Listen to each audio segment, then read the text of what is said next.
Hola, en este video vamos a hablar acerca de las capas de pasivación. Las capas de pasivación son capas de óxido. Es el óxido que se forma espontáneamente en una reacción de oxidación entre el metal y el oxígeno y el agua. Y es que no todos los óxidos son inútiles. Algunos óxidos cumplen una función protectora para el metal base. Las capas de óxido están dibujadas de color verde. Acá tenemos esta capa de óxido y esta capa de óxido.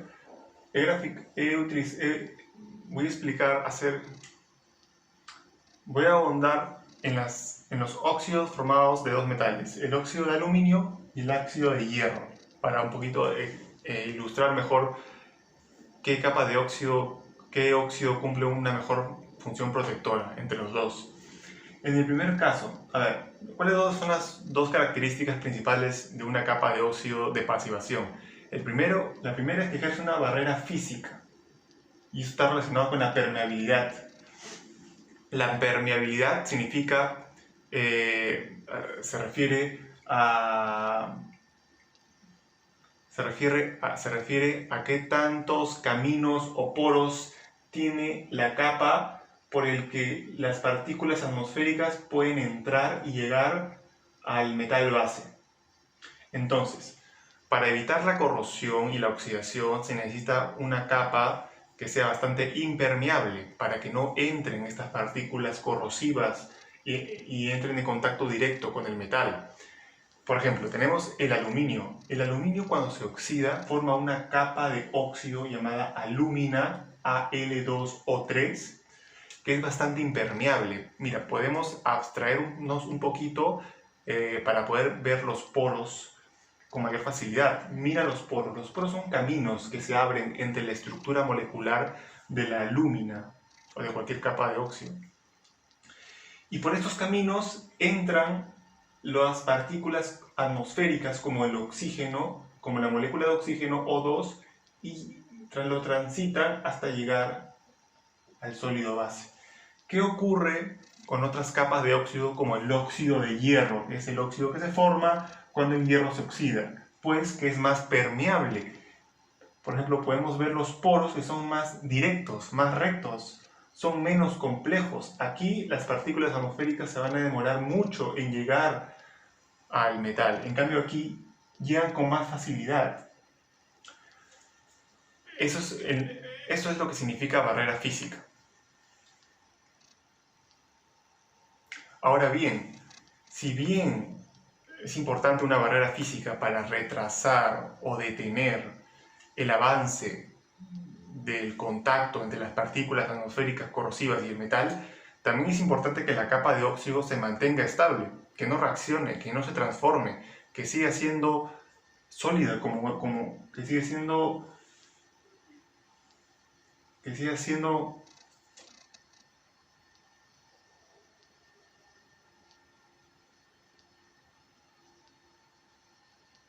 manteniendo su forma y su estructura molecular, como este rectángulo verde. Pero ¿qué pasa cuando las moléculas de la capa de óxido son inestables? Pues que cuando entran en contacto con el oxígeno, con el agua o con sus electrolitos, los electrolitos son elementos, son iones que tienen carga positiva y negativa, entonces son bastante reactivos y tienden a reaccionar con partículas también polares. Entonces, lo que va a pasar es de que la capa de óxido va a reaccionar y se transformaría y dejaría de tener esta forma protectora, sino que quedaría más o menos así, con huecos, y se crearían nuevos productos, como por ejemplo, he ejemplificado los nuevos productos como estas rayas negras, estas rayas rojas, estas rayas rojas. Son nuevos productos que se forman, ya no es el óxido de hierro, sino que son nuevos productos que se forman a partir de nuevas reacciones con nuevos elementos como los electrolitos, el agua y el oxígeno. Entonces, ¿qué pasa con la alúmina, que es el óxido de aluminio? Pues que es bastante estable, que no reacciona con las partículas atmosféricas. El agua y el oxígeno no lo van a hacer reaccionar, se mantiene firme. El agua y el oxígeno podrían entrar en la capa por los poros, como vimos aquí, podrían entrar en la capa, pero este sólido de capa de óxido va a seguir como es y no se va a transformar. ¿Qué pasa con el óxido de hierro? Como en este caso. Pues que sí puede reaccionar y se forma óxido de hierro, que es lo que tenemos en este rectángulo verde, y pues el óxido de hierro se disuelve, se vuelve a formar, reacciona con los electrolitos y pues prácticamente se para transformando. Y eso perjudica también su función como barrera física, porque ya no es este sólido compacto, sino que se generan huecos, más cavidades, y eso hace de que las partículas atmosféricas pueden llegar al metal base y empezar y seguir oxidando. Por eso es que el aluminio no se corroe, porque el óxido de aluminio, que es la capa que se forma arriba del aluminio, es la primera capa de óxido que se forma, ya no permite que el oxígeno y el agua sigan oxidando el aluminio, sino que ahí se detiene o se oxida más lento. En cambio, el óxido de hierro no detiene el avance de la oxidación. El oxígeno y el agua van a poder seguir corroyendo el hierro hasta que se corroa completamente. Aparte del aluminio, también el acero inoxidable se oxida.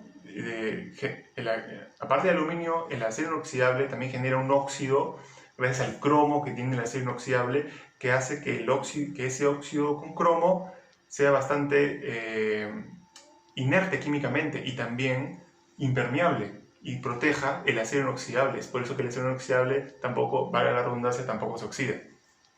Entonces hemos visto lo que es la capa de pasivación.